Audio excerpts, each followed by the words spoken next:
Okay, no countdown. We are live. This is our pilot episode. Um, why's your name? Okay, never mind.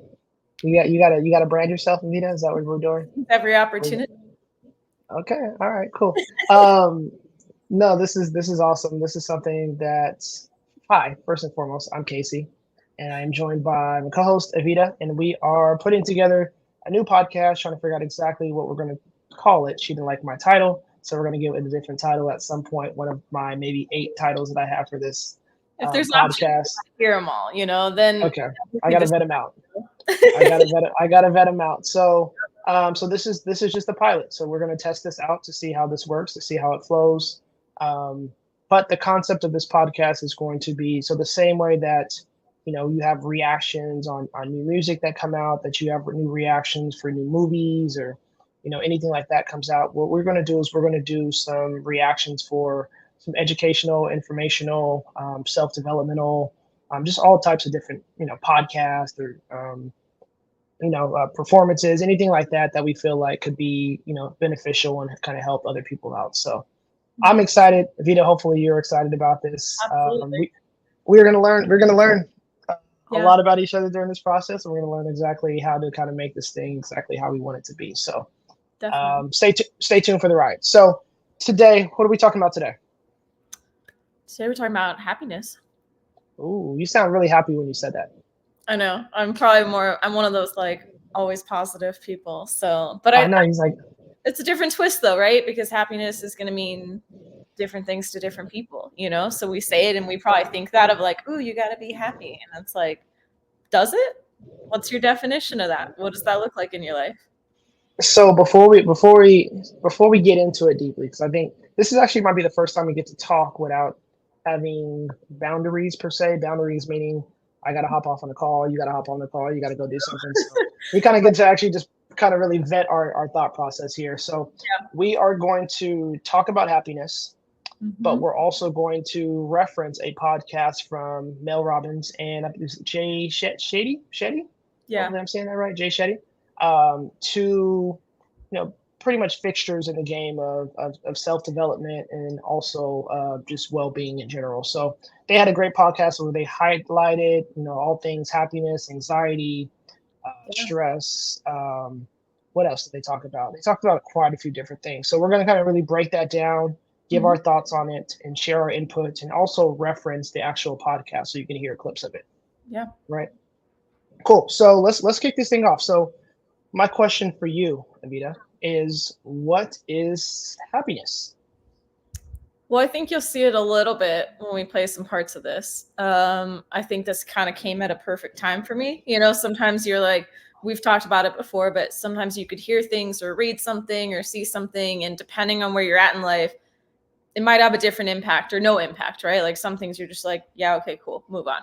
But um, I think for me, she really hit a point that resonated when she was talking about happiness in the sense of not content like you're settling, but content in that you can be anywhere with yourself, with or without things, and Mm. truly just be okay or happy, if you will, wherever that is. And so, yeah, I think that's what I am working towards. I think I'm getting closer each day, but that's like my goal is not putting my happiness into a thing or a person or a, tangible goal, but just going like, how can I be happy as me here in this moment today? So let me ask you something. Yeah. Is happiness a state of mind? Right? So without getting too biblical with it, like there's a difference between joy and there's a difference between happiness. So is happiness a state of mind? Is it a temporary feeling or is it something that could be long lasting? What are your thoughts on that? That's a good question. I think Yes.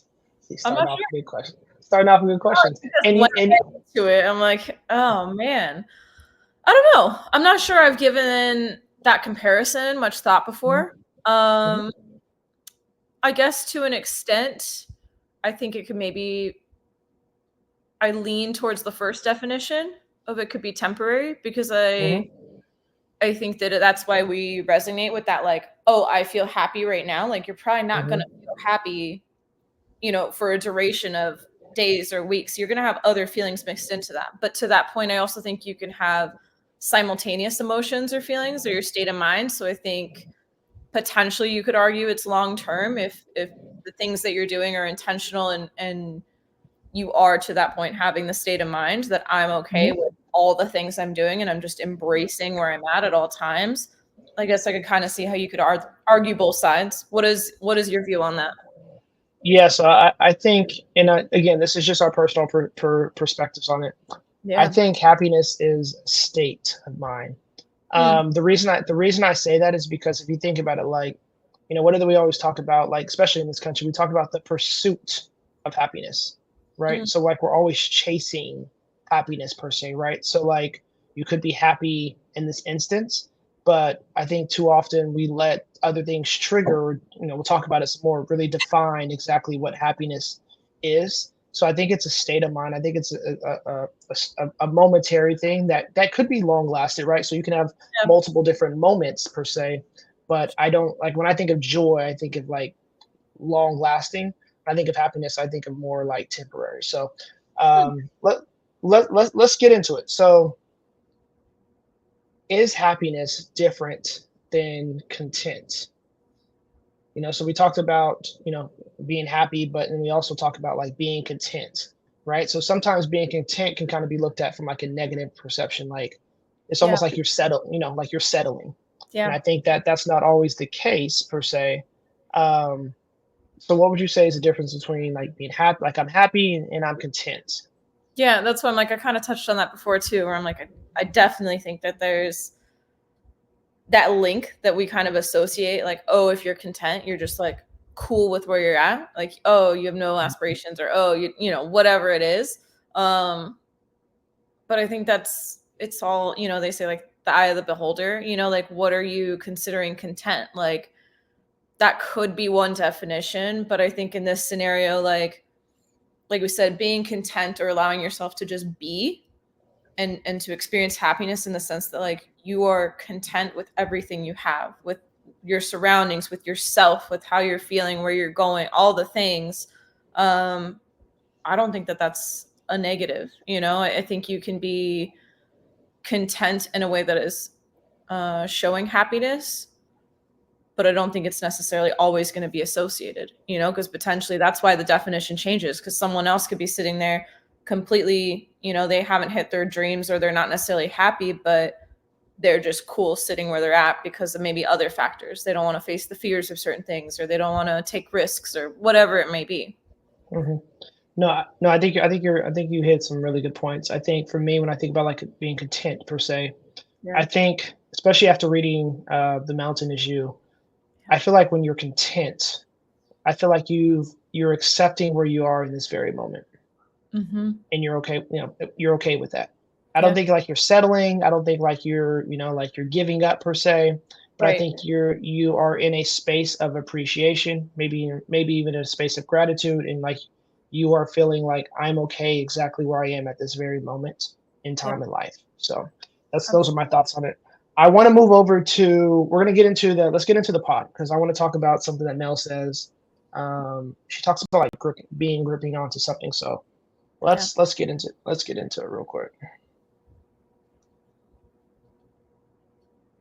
Onto the thing that makes me unhappy. Let me rewind it just a What little bit. is it about this campaign? I call it the campaign of misery.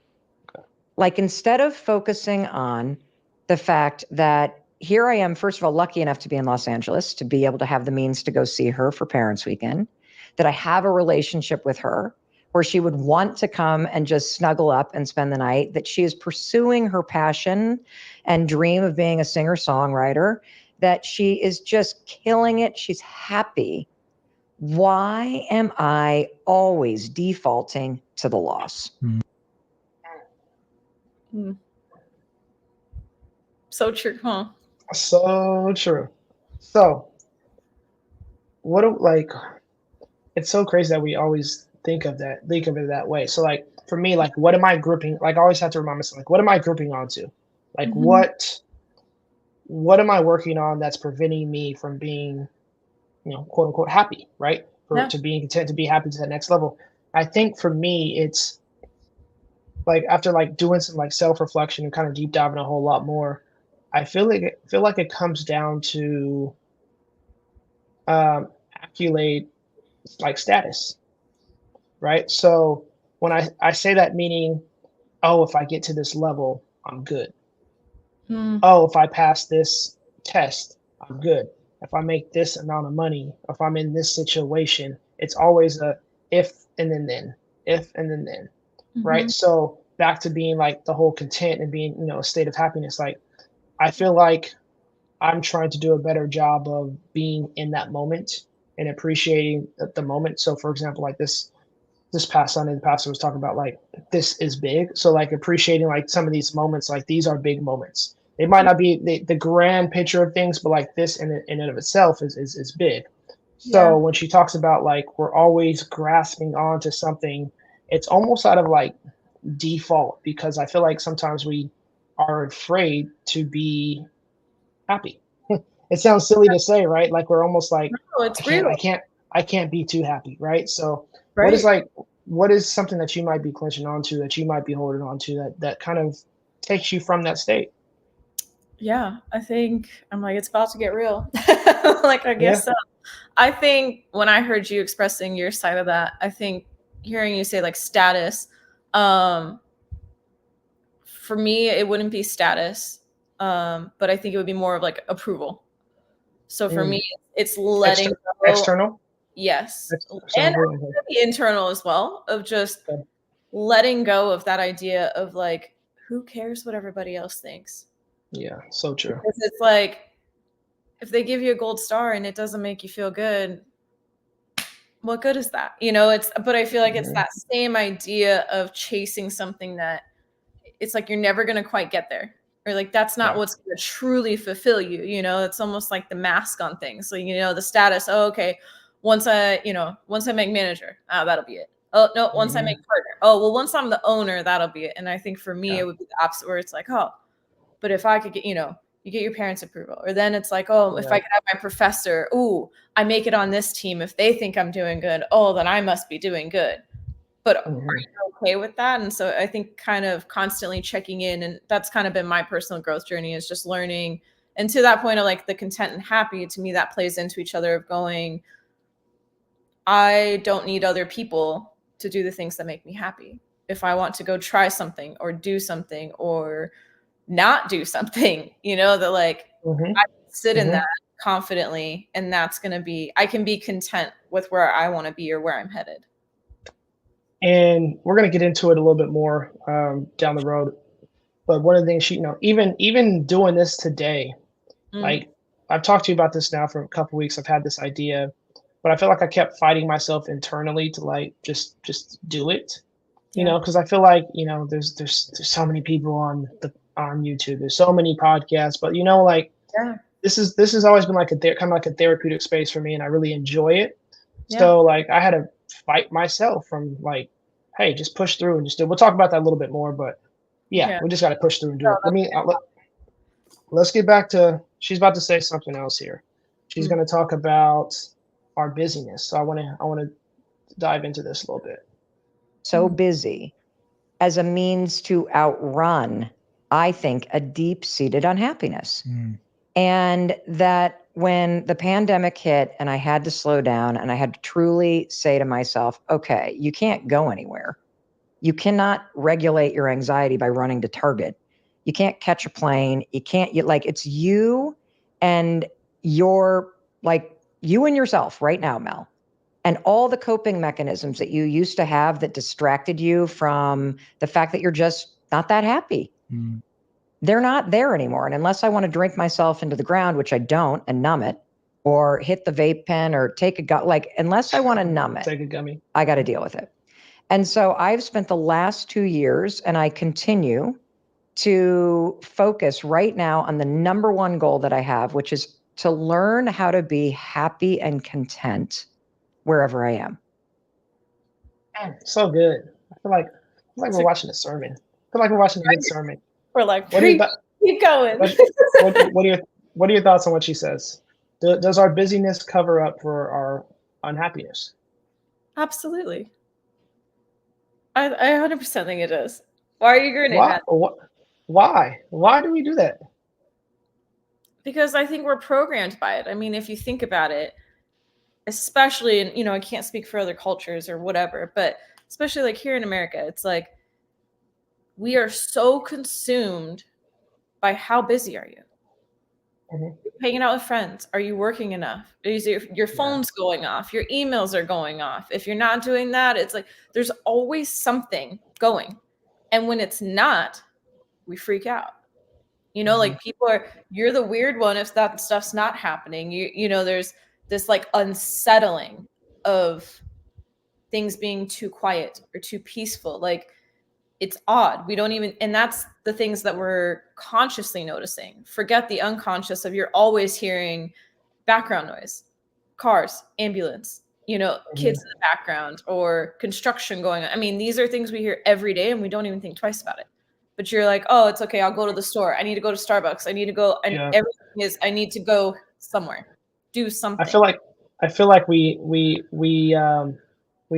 combine busyness with productivity, or like business with like fulfillment.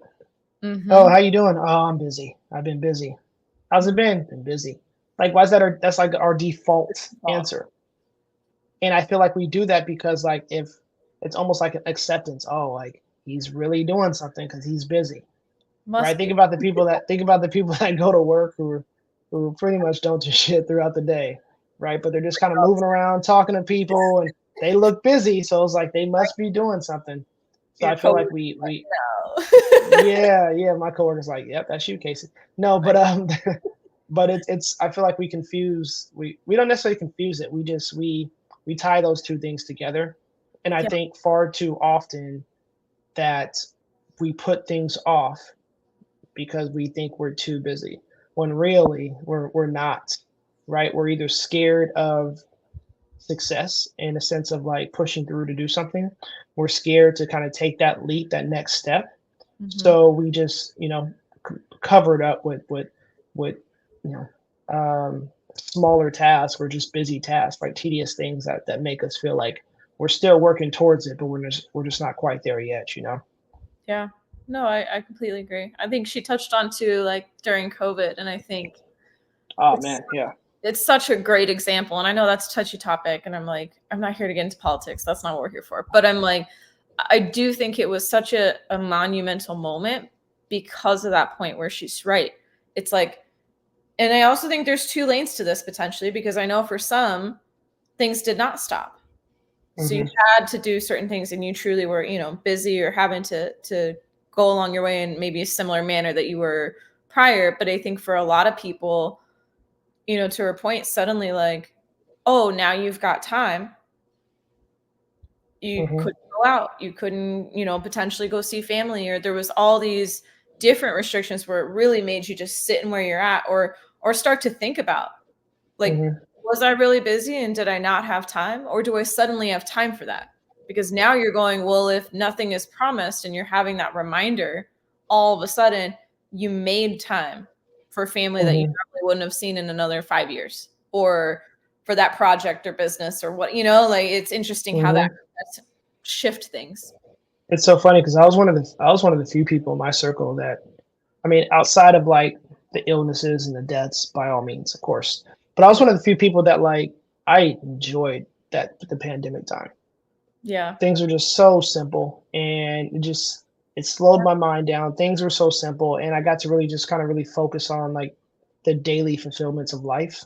Yeah, Things simple as like going for walks, reading books. Like I feel like I got more in touch with myself and being able to like appreciate the things versus like the rat race and the chase so much. So you mentioned time. I want to come back to that because I feel like that's going to be a great segue to another portion. So let's move over to what's she talking about now. So we're going to talk about the curl iron story.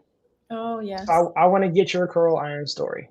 Let's hear what Mel has to say. Curl my hair, right, with this big fat curl, and I'm terrible at it, Jay.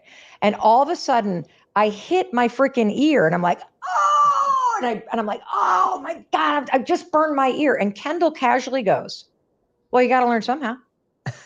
And she walks out of the room. I think there is so much wisdom in that, because that is how you learn. Mm-hmm. That is how you learn how close to hold a curling iron to your ear. You burn yourself. And then your whole body absorbs the lesson, and you don't go that close to the fire next time. Mm. And I'm doing that dance with happiness and contentment. That when I feel the fire of discontent or friction or complaining or looking for what's wrong, I pull the curling iron a little away from the ear. And I go back into a safer, calmer place.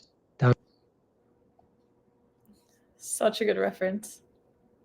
All right. Do you have one of those stories right now? Do you have a story to where like, I'm like, yeah, I've burned myself with a curling iron before. My hair's never curled. I'm just kidding. Is it like a situation recently? It's like, you know what? I tried that and yeah, that kind of sucked, but I'm going to keep trying. I'm going to do this again. Maybe it's this, maybe it's the podcast. We talked about that offline before, right? Like, yeah. But is there anything that you feel like, hey man, like I got to give that a shot at some point? I mean, I don't know. Since starting this journey, like obviously I met you through, I'm going to say like the real estate world, but I think there's been multiple things with this, of just, you kind of try some stuff and you're going, oh, that's not it. Okay. Come back. Why did that not feel right? And then, you keep trucking along and you're still on the same path, but it gets a little windy, you hit the bumpers here and there. So, I mean, maybe nothing super large that was that big, but definitely I've had those moments, whether it's with something I tried or someone I worked with or whatever, if you have both sides, some things just feel right. And others you're like, ooh, I don't think that's it. Yeah, no, I think you're right. I think, and that's something we're going to continue to do, right? We're going to continue to play bumper cars and be in the gutter a little bit and kind of get back on the lanes. But no, I just love that analogy. I thought that was a really good story. Really cool. All right, I want to talk about time because we talked about this. So my question to you, let's discuss our relationship with time. And I want to use an analogy is, so Jay talks about going to see his family and he shows up and his mom's like, oh, you're only here for 3 weeks. Yeah. So my question is like, why, when it comes to time, do we always count down or count backwards versus count up? So let me explain. When I go, it's been months. Good Lord, I know I need one. When I go to get a massage, okay, like after like the first 6 minutes in my head, and then without even trying, I'm counting down to when they're done. So it takes away from my current appreciation and experience of being in the moment because I'm worried about how long I have left. When I get on the treadmill at the gym, if I'm going to run for 20 minutes, I'm counting down how much more time I have left, right? And you close it's painful. It's very, very painful. So like it's just very interesting, like, because I feel like we naturally, I thought it was just a me thing, but like hearing more and more people talk about it, we naturally do that. And I just don't know why we do that. I don't know. It's funny. You're right. Because it's definitely something we don't discuss and therefore probably are not even aware. Like you said, it's like we might even eventually get awareness, but then no one else is talking about it. So you're like, oh, this is just one of my weird quirks. Perfect. Like, think about this. Think about in sports. Like you set the clock for each quarter and it goes down. Yeah. Countdown 5. Like it's always like we're always in a rush to finish. Right. And I feel like triggered too. Sorry, I'm going to chime in because it goes specifically with that example. But I'm like, you know what? It made me realize it's not even just sports, how they count down, but like think about how many times have either you said it to somebody or been told by somebody older, like when you were in school, it was always like, you better enjoy it. These are the best times of your life. Or like, before you know it, time's going to fly. It's going to be gone. And it's almost like that same idea of like, and not to say every person that makes these comments is not happy or content or any of these items, but I do think it's that like, when you were in it, you were already counting down. And then now you're looking at somebody else and you're counting down for them or you're focused on these other things that it's like, not just be content with where you're at? Like, why are we so worried about counting down? Well, then let's just enjoy it. Like, what do we want to do? Yeah, it's just amazing how we're so programmed and how society programs us to move on, move on, move on. That's really what it is. You're counting down to move on to something else. You're counting. Yeah. Okay, when this massage is done, then you got to go do this. Yeah. When the game's over, you got to go do this, right? So instead of just being like, you know what, there's 10 minutes left in the game, I'm not going to worry about it. I'm just going to enjoy this, right? Like, so I just always think that's very interesting, and I don't know why I do it. So next time I go to the massage, I'll probably do it again. But like, I need to do a better job of like reframing from trying to do that. So yeah, I think awareness around it will help, right? First step to yes, that's the first step. All right, so I have in my notes here, dreams. So she talks about, we'll get into deeper into dreams, but yeah, the small steps towards the dream. So like doing the work. Yeah. So I mean, it's cliche, but we talked about it so many times. Like, it's not about the outcome; it's about the journey. You hear that so frequently. Yeah. But from one mountain, to the top of the mountain, and which is the bottom of another mountain, and so on and so on and so on and so on. Mm-hmm. So she talks about that. She talks about this campaign and misery. So when I hear campaign and misery, I think of something that's like ongoing, over and over and over and over and over. So like, yeah, what are you doing to kind of help get yourself out of that loop of like that way of thinking or that way of acting in a certain way? What are some of the things that you do? One of them was ending up in this space. I think that was a huge one where I finally decided to like, they use the reference. Well, I might be spoiling it for you, but the reference to like being on the court, and it's that was my next notes. Yeah. Keep it going. Keep it going. No, you're good. Perfectly. But I think it's so true because they talk about it, and I know we've all probably been in some spot before where she talks about, are you going to be a spectator in the stands cheering along, or are you just going to get out on the court? And she talks about the pain of sitting on the sidelines when you have the desire to be on the court. So obviously, like, if it's not meant for you, then don't apply this. But it's that like you have this burning desire to go do whatever it is, and instead you want to be on the court and you're just sitting here. And it's like that pain is so much greater than getting on the court and tripping. And I thought that was such a good analogy because, I mean, myself included, like the people I meet nowadays, and I say that in the sense that like I'm around a very different group of people, we're doing podcasts and we're talking about wealth and growth and personal development and investing and all these things. And like, that was not my circle. I spent years going, I don't think I was the biggest like complainer at work per se. Everybody had days, and of course I complained about some stuff, but I definitely feel like I would always have this sense of like, I should totally be doing something else. Like I could be really good, and I just don't know what that thing is. It wasn't like I grew up and I was like, I'm going to go be a doctor. And then I just did it. Like I didn't have that clarity on what it was, but I definitely knew here where I'm at is not working. And it became blaringly apparent of like, this isn't it. Like, you gotta go do something. So that's kind of where, for me, I'm like, I've adjusted that, and hearing her description of the campaign of misery, it makes me look at like, okay, where else in my life now? Like, cool, you took that step. Now, what else is it that you're kind of, nah, I can't do it. Nah, I can't do it.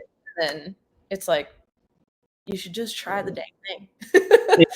I think that's part of it, right? I think that's, I mean, just in the time that we've known each other, I've seen that growth in you as well. So you're on the right path. Like, I think this is the path for you. You talk about like finding your path, I think this, and I'm sure you can feel it too. Like when the space that I'm in now, like, while I might not be at my end goal, I can just feel the momentum. I can feel like this is where I'm supposed to be.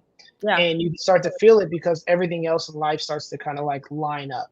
And like you feel like, okay, like it's like I might be in the wilderness, but like I feel surrounded, in a good space. So absolutely.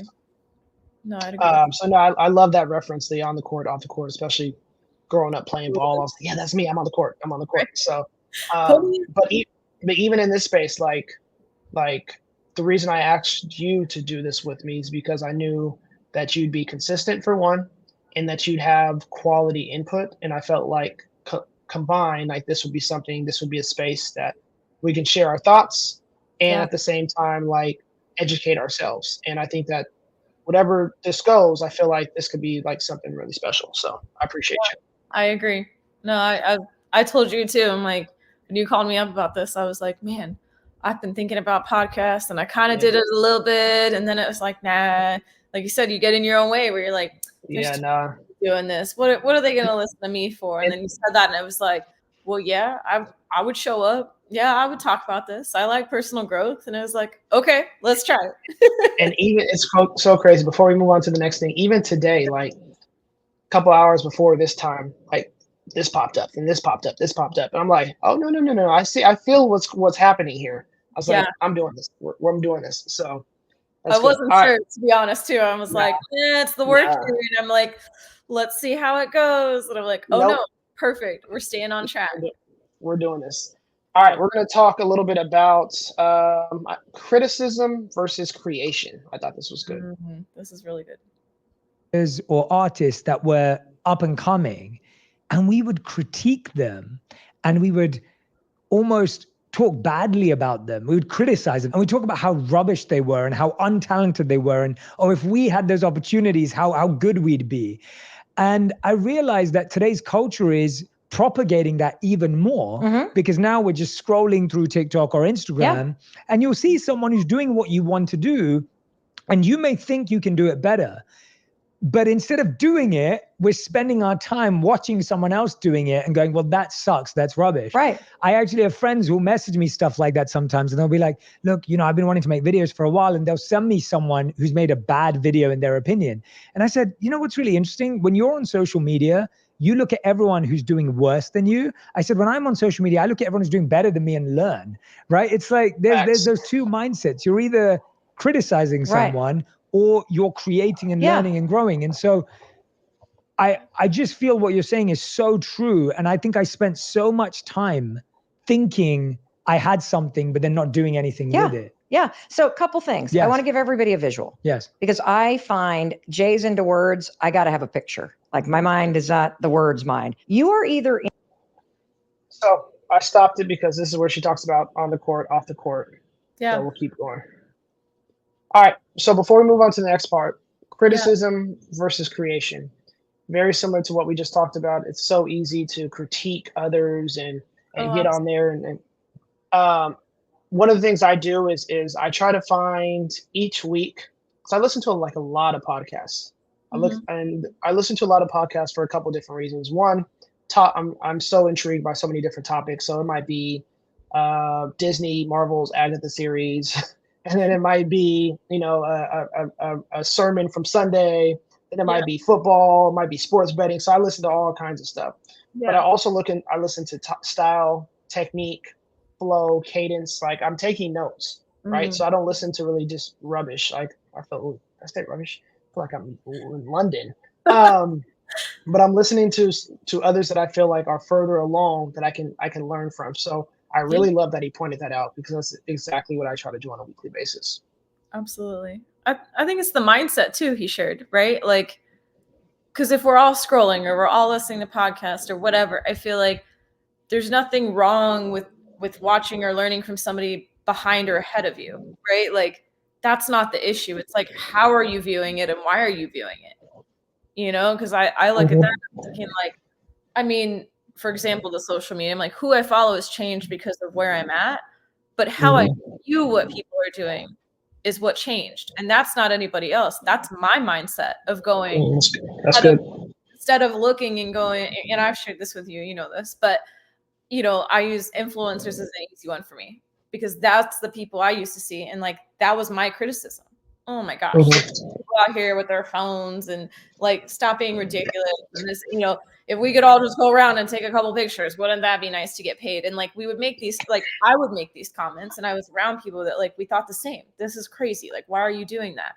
And now I'm in a space where I view it differently, where I'm going, wow, they had to really step out of their comfort zone and do this. Sure. Are they doing this because they believe in that product, or are they doing it to help somebody or to share a message, and it's like, wow, the courage it took them to go do that. You don't know their background. You just see them posting, but you don't realize behind the scenes maybe what it took to get to that point. Or you see these people that like, oh, well, if I had an editor, I could do that too. Okay.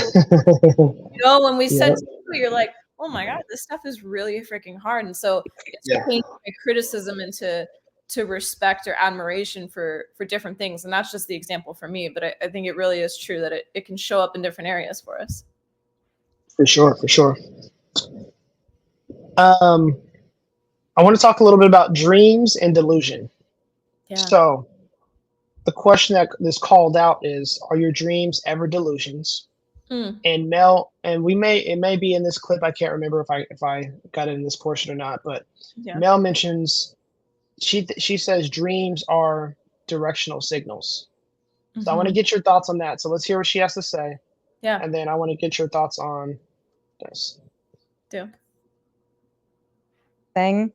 It feels like it's coming from insecurity. Right.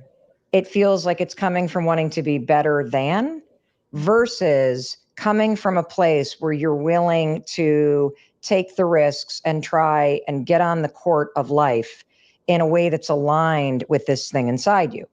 And so that's what I process in my own brain when you ask me the question, what's the difference between dreams and delusions? Yeah. Now, if you have a true dream, is it ever delusional? And my answer to that is never. And here's why. I believe that dreams are not meant to be achieved.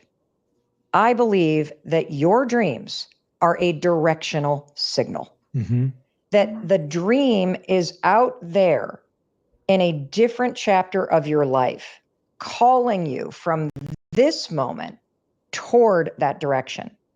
And that the reason why you still have this burning flame inside you that relates all the way back to something that you did when you were younger that you frickin' loved is because when you walk toward acting and what that requires of you to get on the court and walk toward that dream. And look, the dream could be an Oscar. The dream could be something like that's an award. It doesn't matter. It's in the lane of acting. What I believe about dreams is that the dreams are deeply personal. They are connected to that flame inside you. You were hardwired with them when you were born. It is absolutely part of why you're curious about things, why you're interested in things naturally. This is part of your natural intelligence. All right, we'll stop it there. She's just great. I'm like, I'm probably going to keep watching this for years. Like, it is so good. I love the line about being directional signals because sometimes I do feel that way. Now, do the notion of that you're never set to achieve them. I think that's it. I think that's an interesting take, and the reason I say that is because I feel like our dreams are forever evolving. So I do think that you do accomplish your dreams, but I think that they are nonstop. They're continuous, right? So so like you accomplish it, but by the time you accomplish it, it's probably bigger than what you even thought, right? So then you go to the next one and then you accomplish that. But then by the time you accomplish that, you're already dreaming of something bigger. Right. So I think about like my current situation, like I had to check myself the other day because, I'm leaving one job. I'm, getting prepared to go to another. I'm moving to a whole new state. And I was praying and dreaming for where I am now. Right. In the sense of like community, comfort, church, and work. But given the steps that I've been taking, by the time I got here, my dream had changed. My dream had changed to something bigger. So it's no longer my dream. So I don't think I accomplished it, but I did. I accomplished that dream that I set out to where I am now, but my dreams have evolved. So I perceive it differently. Does that make sense? Yeah, I think so. I think it goes with, I don't know if you were going to play this or what portion of the video this was, but she talks about, because again, she's very visual and I appreciate those analogies, but she talks about the bridges and how and accept being on the bridge, that after that one, you finally cross it and there's going to be another one. But you can't think about, like when she's talking about the hike, like you can't just stare at the top the whole time. Of course, you're going to be tired and annoyed. Like, where are we going? Like, what is this? But if you're just on a bridge and you're just kind of trucking along.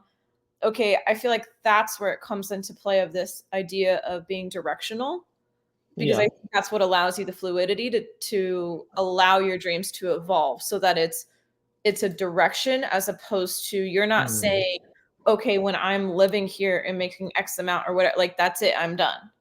Dreams accomplished. Like, no, I feel like that's like the goals they're talking about, where they're like, okay, don't be so fixated on a set goal that you get there and you're not fulfilled.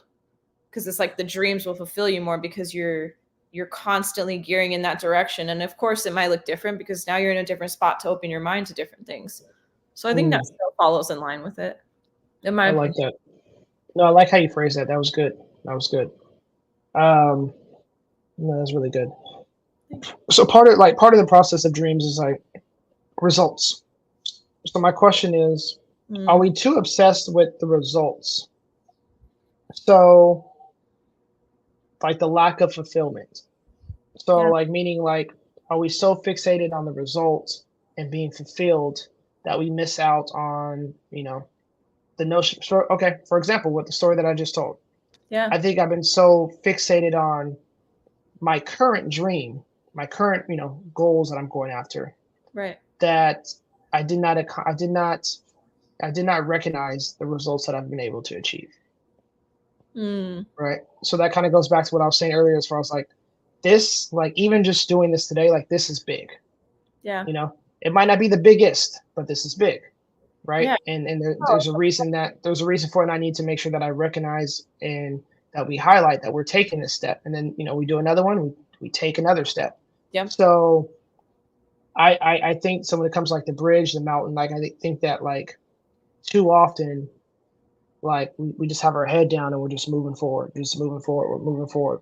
Instead of taking the time to walk, head up, shoulders back, able to see, hey, this is nice. This sucked, but I'm gonna keep walking straight and I'm gonna take all the views in that kind of come along with it. So it's taking that scenic route, but at the same time still taking a difficult journey. And I think that there's something to be said about that. Yeah, I would agree with that. I think too, I'm probably jumping ahead, so I might have to circle back. But I think it may be the same section. I think it's talking about results, but I also think the idea of like going after your dreams, like we think of it as more of like a playbook. Oh, that means you're going to have to do this, or you're going to have to do that, or whatever. What sacrifices are you going to make? And some of those things might be true.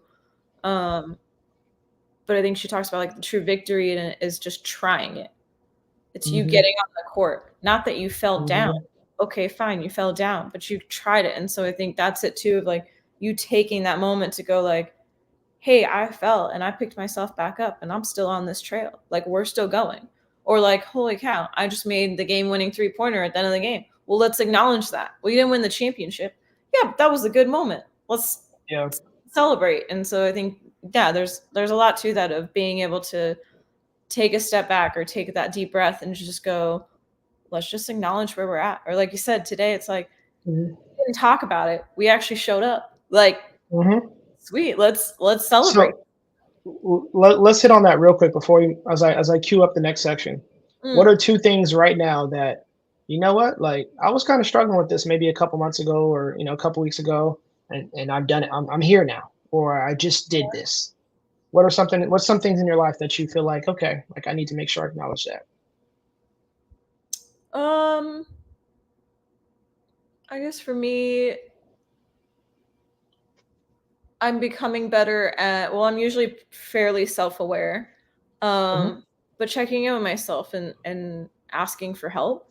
I'm trying to work on that. So I think I literally just reached out to a teammate today, and that was good to be like, hey, I need help with this. And I think you can actually help me. And it was like, yeah, I can, and you're like, oh, why didn't I do this sooner? But I think that, and then for me, I got one for you. Oh, go ahead. I got one for you. Okay. When you were doing when you did your 75 hard, right? We talked about it, and you didn't get all the way through to the full 75 days. But I think being able to appreciate the journey that you did, the 50 something days of consistency, right? Yeah. And being okay with, hey, I missed this one day, but I missed it because I still had a good day. My good day wasn't a reflection of because I did these specific tasks. I had a good day because I had fulfillment in my day. Yeah. So Thank you. I was really, That was I was really proud of you for saying that.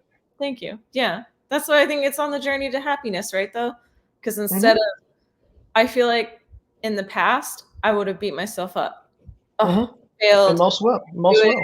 Like, I didn't do the thing. I don't want to tell anybody. Like, people are asking me. And with that, I'm like, I just kind of reflected and was like, to your point, I just looked back and I'm like, let me take inventory of everything I did that day, how I felt, what I did. And I'm like, I had a really fulfilling day. I did some awesome things with work and colleagues. And then I got to visit some family. And it was like all the things that I would want in my day. And I'm like, yeah, no, I wouldn't change a thing. Like, I'm now starting with whatever 50 some odd days of experience. Like, that's day one when I was like, what the heck do I do?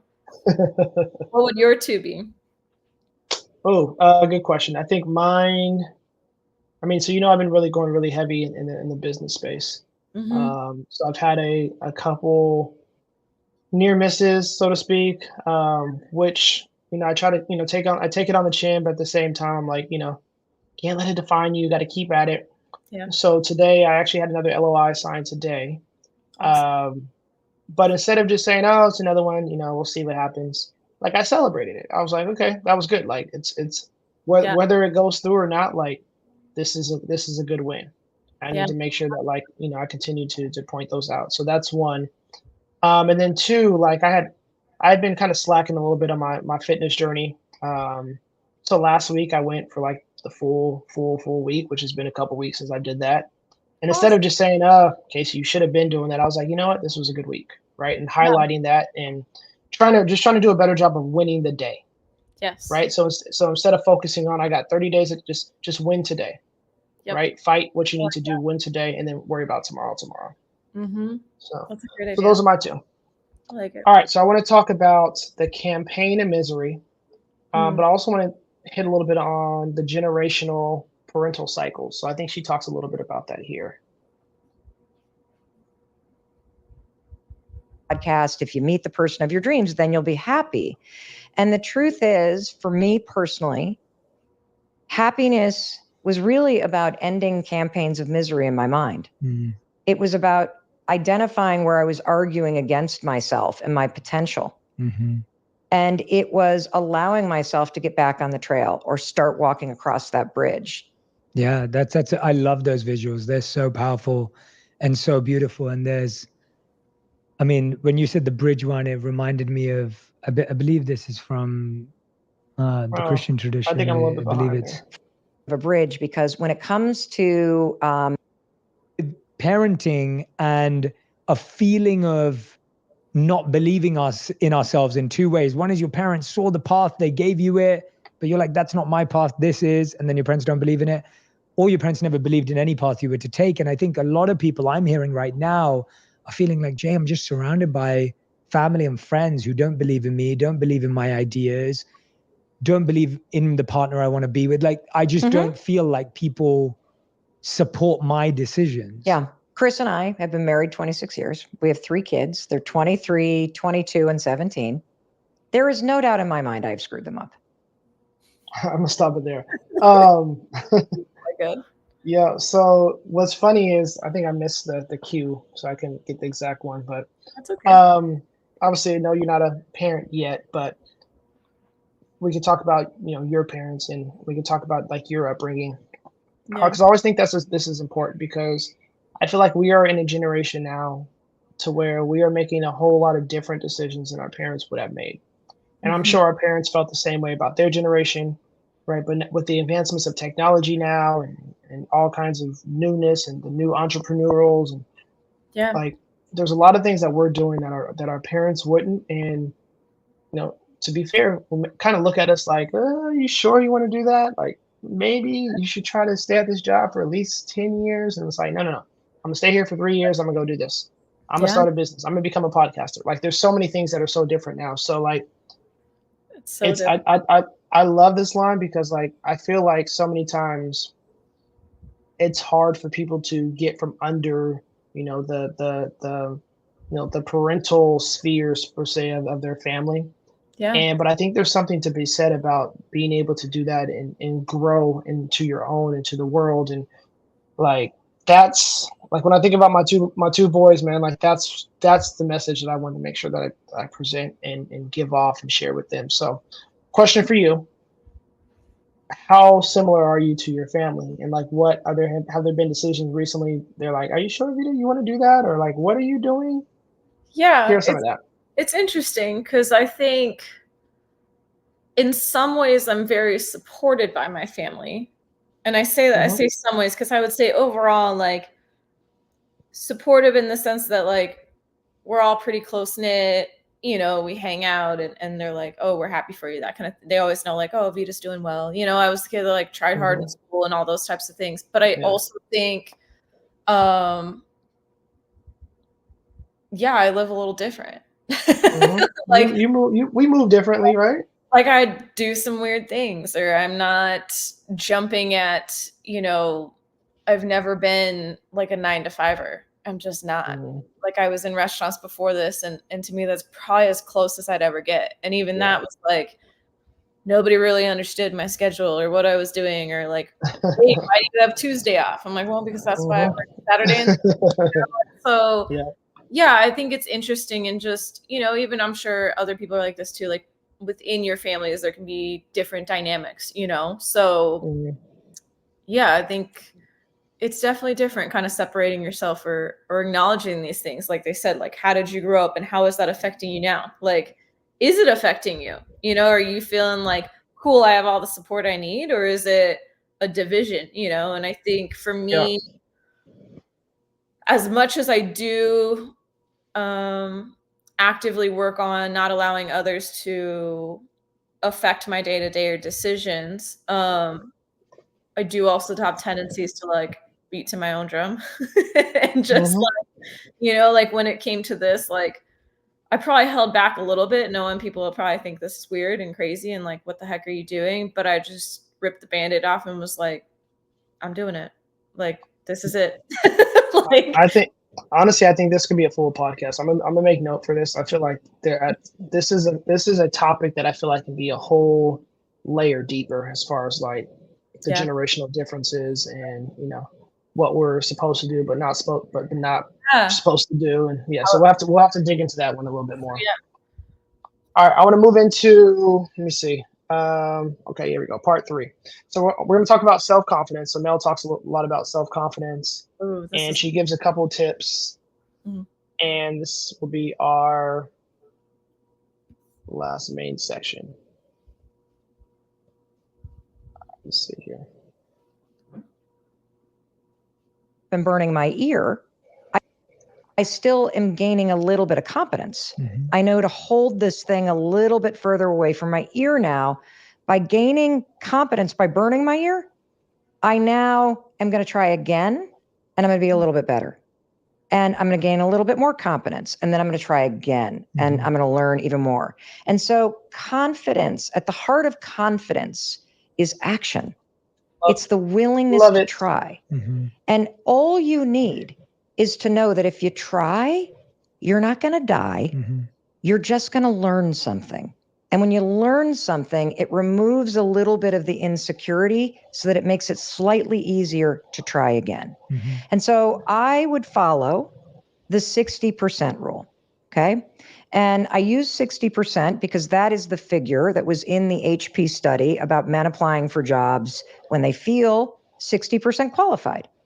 If you look at something that you want to do or try or apply for, and you feel, whether it's 60% qualified, okay, I got 60% of the stuff, because the truth is a job description, everybody, a dating profile, that is not requirements. That's a wish list, okay? If you got 60% of this stuff, freaking go for it.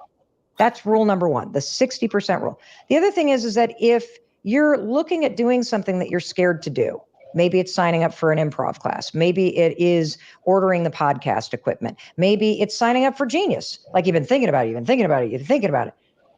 If you on a scale, you're on this teeter-totter, if you tip more toward I'd really like to, so about 60%, right?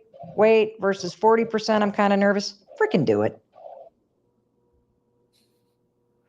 So good. One of my favorite parts about this interview. This was one of my favorite sections, and this is the reason why this is the reason why we are where we are now. Yeah. Amidst a lot of other things as far as like I'm working on too, but like I was Yeah. like, you know what, this has been an idea of mine. Let's do it. And I knew you were the person I can call and be like, let's do it. And you'd be like, cool, let's do it. Yep. So, I was just like, when? yeah, right. So I love this. I want to. This is one of those things that will be instilled in me on the daily. I just got to remind myself, you're thinking about it. There's a reason you're thinking about it. Either do it or don't do it, right? Because there might be times it might be like don't do it, depending on the situation, right? Depending on the event. But like if I'm leaning towards it and I'm like, you know what, that'd be kind of cool. I kind of want to try it. Most likely going to do it. So no, I'm not going to go a whole year of yes. So I'm not going to pull a Shonda Rhimes and go like a full year of saying yes to everything. Yes. But I am going to take more leaps of faith in some of the things I've been working to kind of do. Yeah. What'd you take away from this? I think it's good. Well, I think too, she kind of goes into it a little more, but I think this starts to explore too how she used that study where they say like men, if they're 60% qualified, they're already applying. Like they're like, what are you talking about? I'm in. Sure, I'll show up. I'll do the interview. Yeah, I'm your person. Versus women, we can be, I want to say the number was like 80% qualified. Yeah. And we'll still have to apply. That was such a great part. And I feel like that's definitely something that working on it. But I'm like, I've heard statistics mentioned before, and it really stood out to me where again, sometimes some of these things you're going, is this a me thing or is this how we were built? And not that it's an excuse, but something to be cognizant of. And so understanding like, hey, if I already know this, well, what things did I write off? Do you know maybe half of that? Do you know, oh, I know nothing about that. Okay, well then, yeah, you might don't apply to that one. But I mean, I've been around this for a few years. Well, then freaking apply. Whatever it is, and so I think that I don't know, it starts to bring some awareness too of just how are we innately functioning and how can we I don't even want to say combat it, but just I guess push through it, of knowing that there's that resistance there and just keep moving forward. No, I like that. And my question is like when we talk about like getting out there and just doing it. Yeah. The last point that I want to ask you is like, why do we always feel we're ahead? Sorry. Why do we get so obsessed with like feeling like we're always either ahead of someone or behind someone? Right? Typically, it's more so like I feel like I'm behind, and it's usually like your social circle, right? Yeah. So we hang out with. It's usually like we compare ourselves to those who are closest with. So, you know, that's why they always say like, don't be the smartest one in the room. Like, find another room. Yada yada yada. But I feel like we are obsessed with that, and I thought that was very interesting too. I can't remember where they talked about that. I might be a little bit further on, but is this something that you run into on a daily basis? Like the comparison culture, especially with social media and stuff now, like the comparison culture is so real. Well, I think social media, and also a thought that came to mind when you mentioned that too is, people mention where I'm at, I'm also at a lot of like in-person events and just physically around a lot of people that are varying levels. And so that also starts to stand out too, where you're going, oh, either noticing, wow, I might be a little bit ahead of these people, or the opposite where you're like, holy cow, I'm in these rooms. Like these people are it feels like they're just light years ahead of you.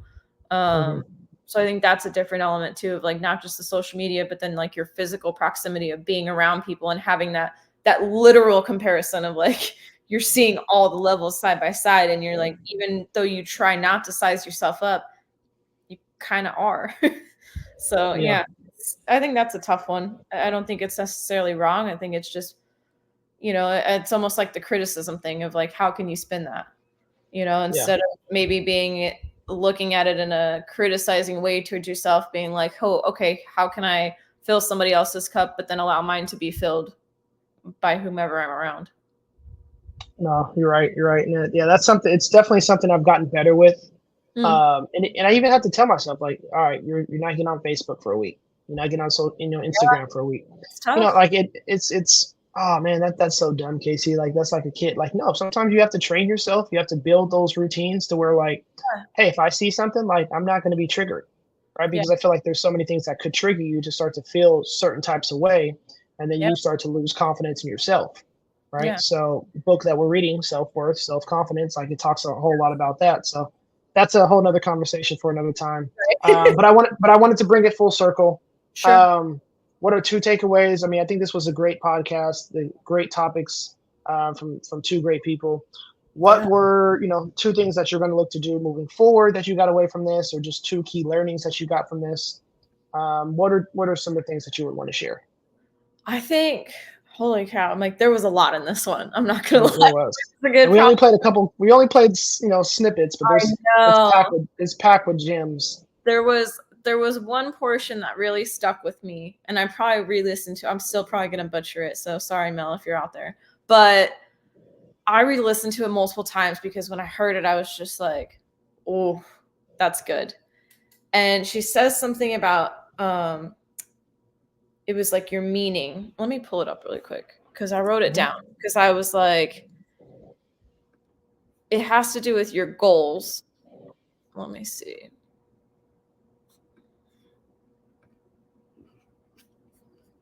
I'm like, I want to get it right.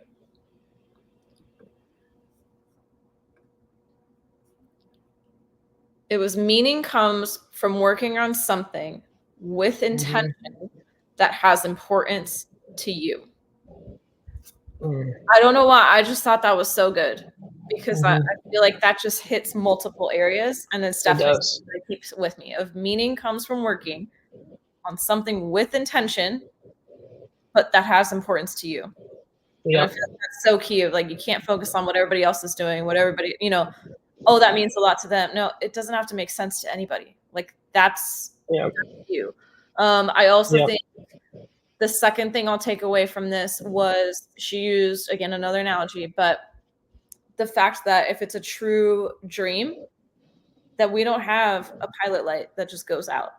Yeah, I like that. I love that part. You have this flame in you and you're going the right direction, which most likely, if it's a true dream, you are, that we need to honor that because that flame is never going to go out. So honor that and start trying and take that first step and follow it. So those are my two. That second one, that was one of mine too. Like the whole dream section. Like, I feel like growing up, I've always been a dreamer, or, so now they might call it a visionary per se, but it's a dreamer, right? So I've always had that quality. And I feel like I mask it by having, integrator type roles, but at the same time, I've always been a dreamer. Yeah. So, so now it's like, okay, if I'm going to put 40 hours plus of work in a week doing integrative stuff, I have to make sure I make time to fulfill these visions and dreams of mine. That's deep down into my soul.